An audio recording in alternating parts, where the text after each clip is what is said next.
Waalaikumsalam, dokter. Ya, teman-teman ini ada berapa? 36 ya? Wah, banyak banget. Oke, berapa kelompok ini? Dua, dokter. Dua ya? Oke, baik. Baik, rekan-rekan sekalian, anak-anakku sekalian, ya, alhamdulillah kita bisa bertemu. Cuman mohon maaf ya, saya harus lewat daring ya, karena ini ada eh, OMC yang tidak bisa saya tinggalkan ya. Nanti kalau ditinggalkan bisa ditutup sama BCS ya. Baik, rekan-rekan, anak-anakku sekalian, jadi kita akan mencoba untuk eh, skill atau keterampilan bagaimana kita melakukan konseling dan tata laksana khususnya terkait dengan dietetik atau gizi pada kasus-kasus endokrin. Ya, memang banyak sekali kasus endokrin ya kalau yang kita pelajari, nanti yang Anda pelajari akan banyak sekali kasus endokrin, tetapi satu yang menjadi perhatian kita semua adalah kasus diabetes mellitus tipe 2. Ya, karena kasus diabetes ini ternyata penderitanya semakin banyak, ya.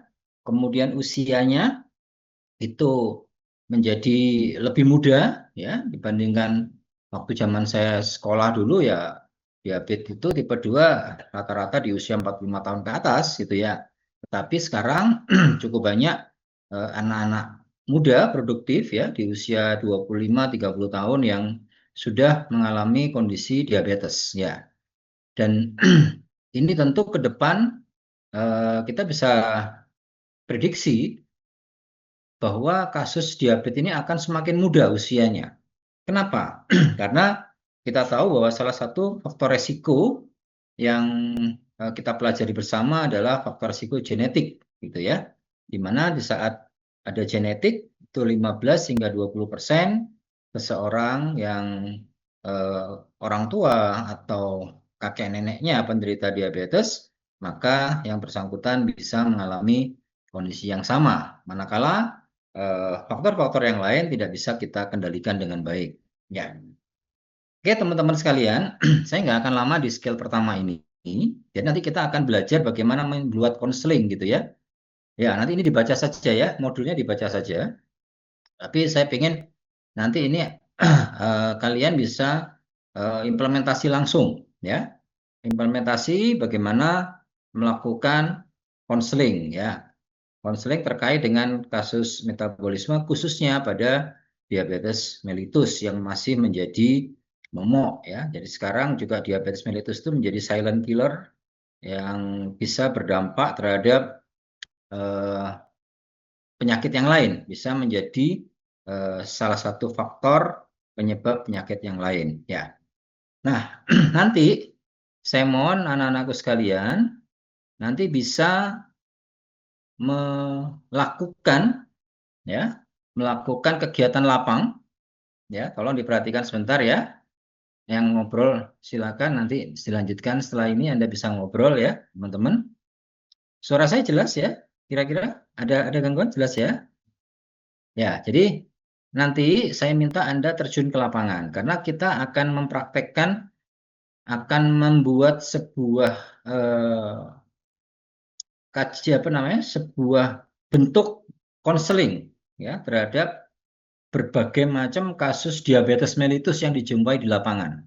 Ya, secara teori mungkin sama, ya model konselingnya sama, tetapi di dalam implementasi real tentu tidak bisa disamakan persis.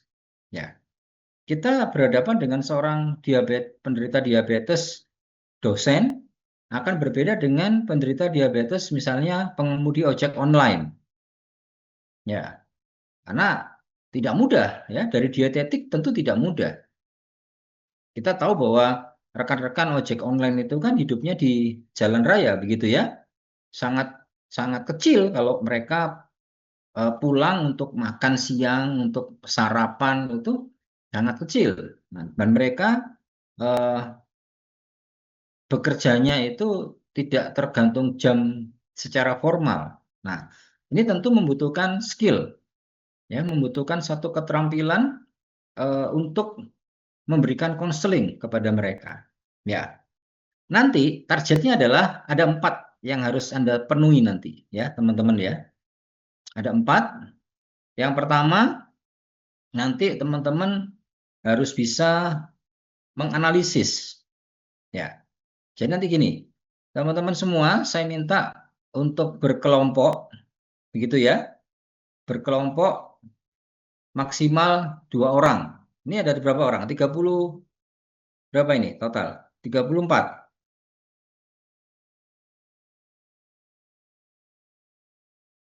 36. 36 ya? Di sini di Zoom ini 35, berarti ada yang 2 orang tidak masuk atau double. Ini Kulo sama Bagas, Dok. Oke, ya silakan ya. Saya percaya sama Anda. Baik, jadi nanti 36 tolong membuat berpasangan begitu ya. Berpasangan untuk terjun ke lapangan. Tolong dicari atau Anda bisa keluarga Anda ya, saudara Anda, para penderita atau yang sudah terdeteksi sebagai penderita diabetes mellitus. Yang tipe 2. Ya, sampai di sini bisa dipahami teman-teman?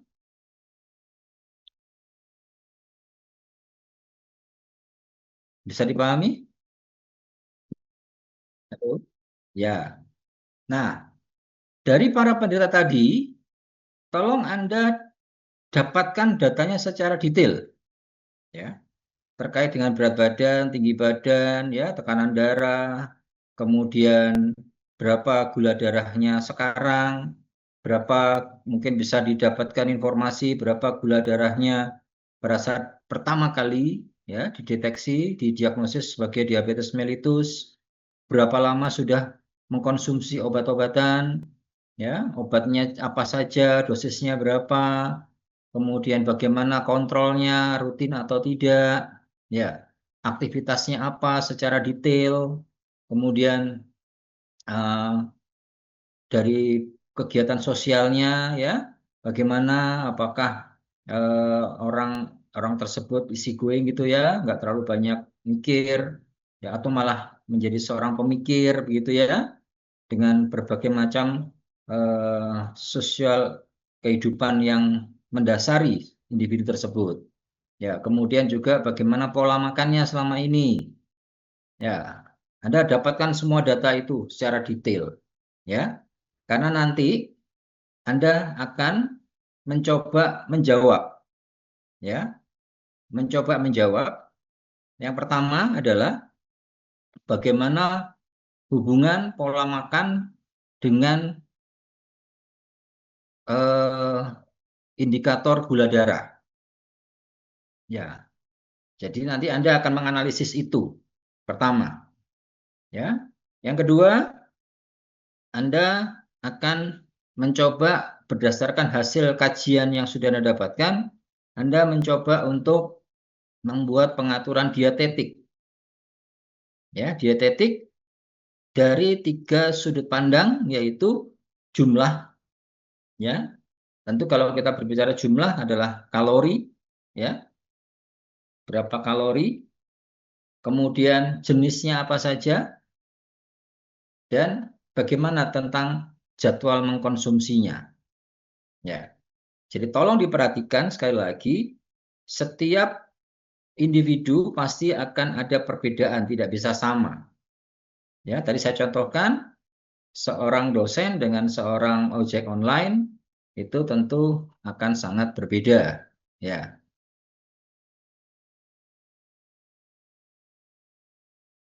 ya. Jadi Mas Wildan sama Mas Bagas bisa dipahami ya? Kok saya lihat Anda agak bergurau begitu ya?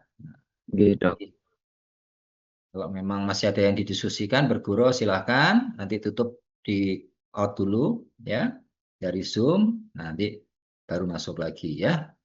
Ya, teman-teman yang mungkin tidak muncul di kamera on cam-nya, tolong di on cam-kan ya, supaya kita bisa berinteraksi. Nah, jadi memang dalam etika kuliah daring sebaiknya kita bisa bertatap muka meskipun melalui layar, gitu ya.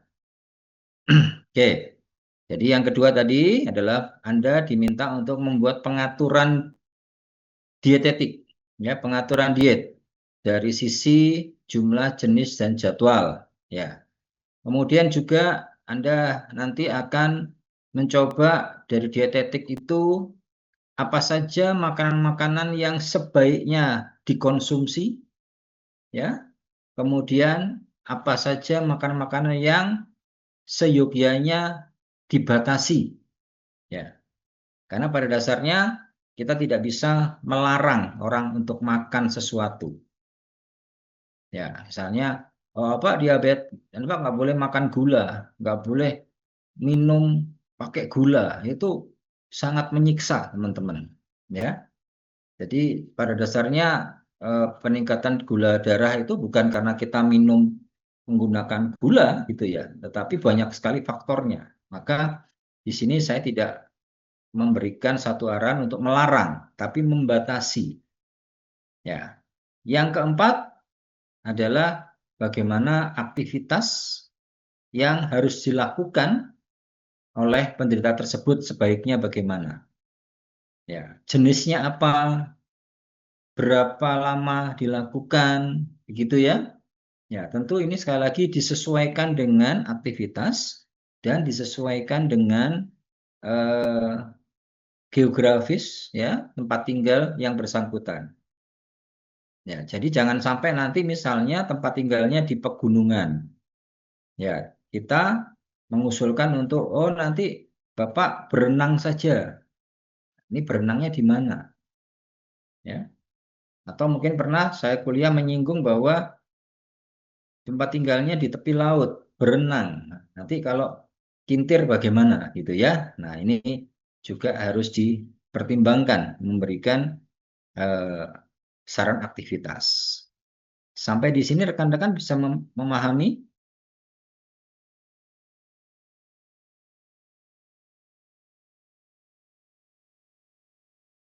Sakit, Dok. Ya. Jadi aktivitas ini bukan hanya terbatas terkait dengan olahraga, tidak ya, tetapi aktivitas dalam kehidupan dia sehari-hari. Ya, misalnya ada aktivitas yang bersangkutan selalu membersihkan musola setiap hari 5 waktu misalnya. Nah, kira-kira itu dari sisi penanganan diabetesnya sudah tepat atau belum? Ya.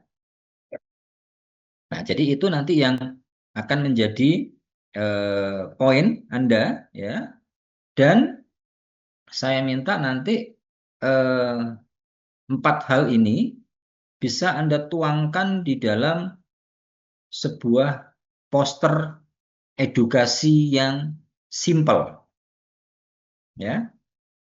Jadi nanti kita akan membuat suatu bentuk media edukasi, media konseling yang simple ya untuk setiap aktivitas, setiap individu yang beraneka ragam. Ya, misalnya nanti untuk guru, untuk rekan-rekan ojek online, ya, untuk misalnya seorang sosialita gitu ya, public figure gitu ya. Nah, jadi itu akan berbeda-beda. Jadi contohnya aja gini, kalau misalnya seorang ya apa public figure pemerintahan begitu ya, yang banyak tamunya. Nah, kita akan sulit untuk mengusulkan makannya yang sederhana saja gitu ya. Jadi itu sangat sulit nanti akan diimplementasikan karena kita tahu bahwa beberapa kalangan pejabat begitu yang banyak tamu seringkali menjamu makanan ya yang ya tujuannya menghormati tentu di restoran begitu ya yang membuat bahwa itu kandungan kalorinya cukup besar begitu ya. Oke, sampai di sini bisa dipahami teman-teman? Sangat dokter. Ya. Jadi tolong nanti silakan membentuk kelompok sendiri. Nanti untuk pertemuan kedua kita atur ya. Jadi targetnya adalah sekali lagi 4 hal tadi sudah dicatat. Ya, jadi bagaimana Anda bisa memahami memahami pola makan sehari-hari penderita dengan pengendalian dari kadar gula darah atau kondisi gula darah saat ini. Sudah sesuai belum? Kalau belum sesuai, bagaimana penyesuaiannya? Kalau memang sudah sesuai, apa yang harus dipertahankan, dijaga, ya. Kemudian yang kedua yaitu adalah prinsip dietetik terkait dengan jumlah, jenis, dan jadwal. Nanti saya minta Anda akan menyusun masing-masing adalah satu paket menu masing-masing ya. Jadi kalau kelompoknya 2, maka setiap kelompok nanti akan ada 2 paket menu. Ya. 2 paket menu terkait dengan ini dietetik ya. Kemudian yang ketiga adalah jenis makanan yang dianjurkan dan dibatasi. Ya, di situ tertera daftar penyakit ya Mas ya. Yang endokrin coba turunin lagi Mas. Sorry. Tolong dinaikkan lagi. Halo. Nah, ini Anda terus dinaikkan lagi. Nah, ini ya teman-teman ya, kalau kita lihat di SKDI kita ada lebih kurang 25 problem yang terkait dengan endokrin. Ya. Di sini yang pertama yang menjadi fokus kita adalah diabetes mellitus ya. Baik tipe 1, tipe 2, kemudian tipe lain gitu ya.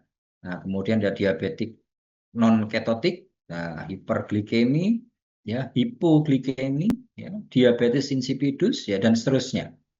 Nah, tentu ini nanti akan Anda temuin pada saat jadi dokter, gitu ya.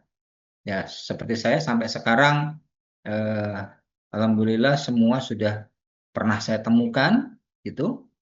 Dan tentu kita harus tahu di mana tingkat kemampuan yang harus kita capai. Ya, pada saat kita 4, ya tentu harus selesai. Pada saat kita 3, sejauh mana kita menyelesaikan penyelesaian awal, ya, baru kemudian kita melakukan tata laksana lanjutan yang tentu berkolaborasi dengan sejawat yang lebih kompeten. Kemudian 2, ya, bagaimana kita harus bisa menempatkan diri kita pada tingkat kemampuan 2 dan juga pada tingkat kemampuan 1. Ya, meskipun pada tingkat kemampuan 1 kita hanya mendiagnosis kemudian merujuk, tetapi tentu kita harus punya informasi yang lengkap karena kita harus memberikan edukasi kepada pasien kita, ya. Jadi pada saat kita rujuk, itu pasien sudah betul-betul paham apa yang terjadi pada dirinya dan apa yang akan dihadapinya ke depan. Penanganannya bagaimana. Ya, sehingga pasien itu akan nyaman, ya, merasa diperhatikan, ya, secara psikis mereka sudah siap untuk menerima tata laksana lebih lanjut. Ya, begitu ya. Jadi silahkan. Tapi sekarang kita fokus kita adalah di diabetes Mas ya, di diabetes Mbak ya. Karena ini menjadi momok kita dan bisa berdampak terhadap organ-organ yang lain. Ya, nanti kan Anda sudah belajar bagaimana diabetes itu berpengaruh terhadap mata, bagaimana diabetes berpengaruh terhadap jantung, pembuluh darah, gitu ya, dan juga terhadap hal-hal yang lain, gitu. Ya, oke. Ada yang mau ditanyakan?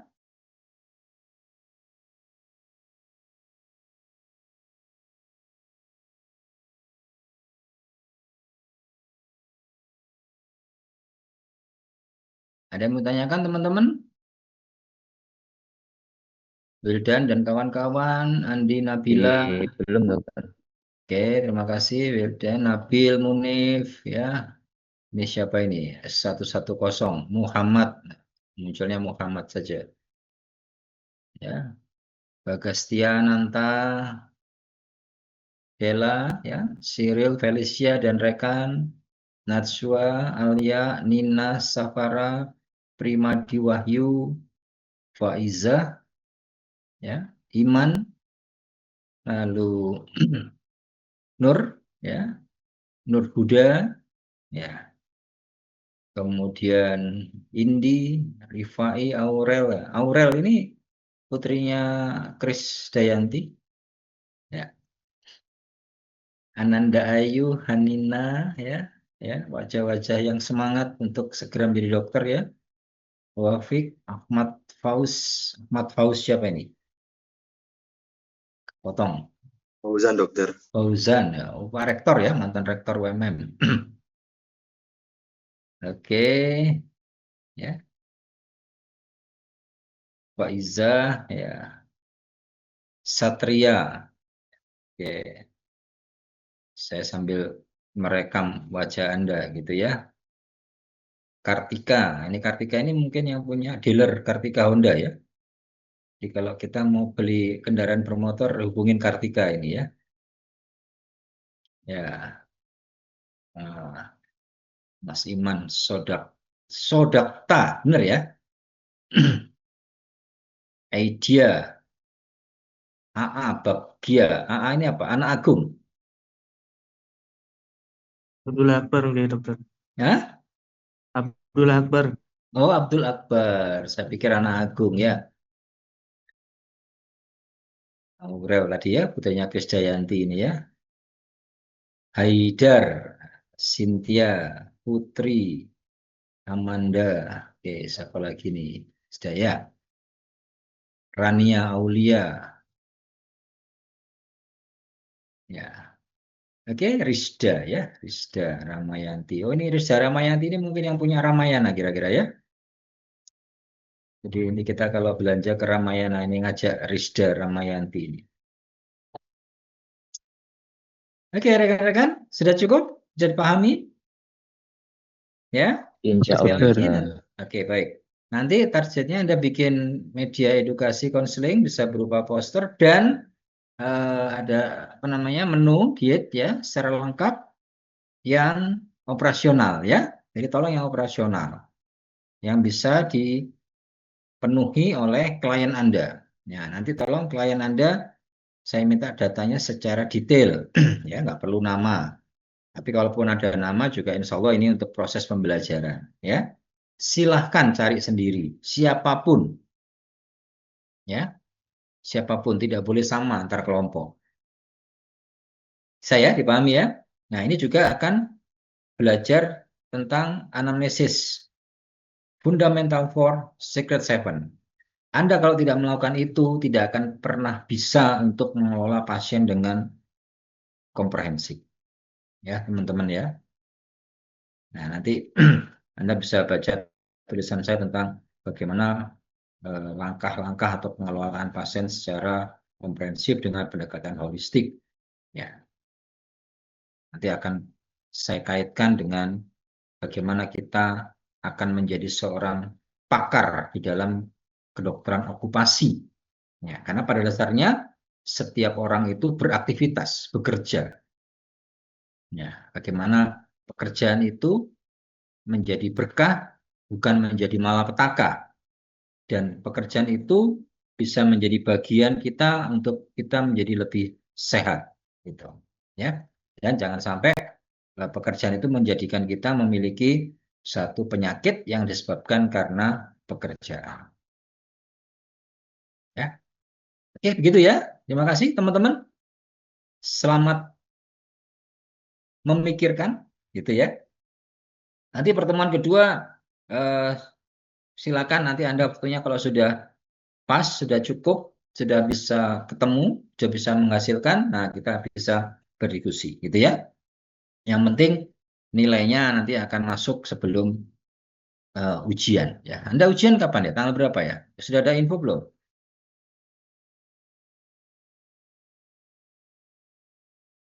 Minggu ujian Anda minggu kedua ya, teman-teman ya. Oke, Dok. Minggu kedua, berarti minggu ketiganya minggu depan, minggu keempat tanggal 15, berarti minggu kelima ya, kira-kira ya. 5 atau 6 ya ujiannya ya. Oke. Berarti ujiannya di setelah tanggal 21 ya, sama 28. Ini kan 6 minggu kan ya. Oke. Jadi masih cukup panjang, nanti bisa kita untuk pertemuan kedua, nanti kita paparan ya minggu depan. Oke, bisa ya, santai aja, nggak usah bingung. Yang penting selesai, yang penting paham. Gitu, ya. Baik, saya rasa cukup ya, teman-teman ya. Ya, baik, terima kasih. sekali lagi mohon maaf ya. Ya, Aurel silakan menciptakan lagu nanti untuk dinyanyikan ya. Direkam. Ini harus rekaman Aurel. Terima kasih. Kurang lebihnya mohon maaf. Saya undur diri dulu. Bila taufik wal hidayah. Assalamualaikum warahmatullahi wabarakatuh. Waalaikumsalam. Warahmatullahi wabarakatuh. Terima kasih, Dokter. Terima kasih, dokter. Terima kasih ya. Saya live meeting dulu.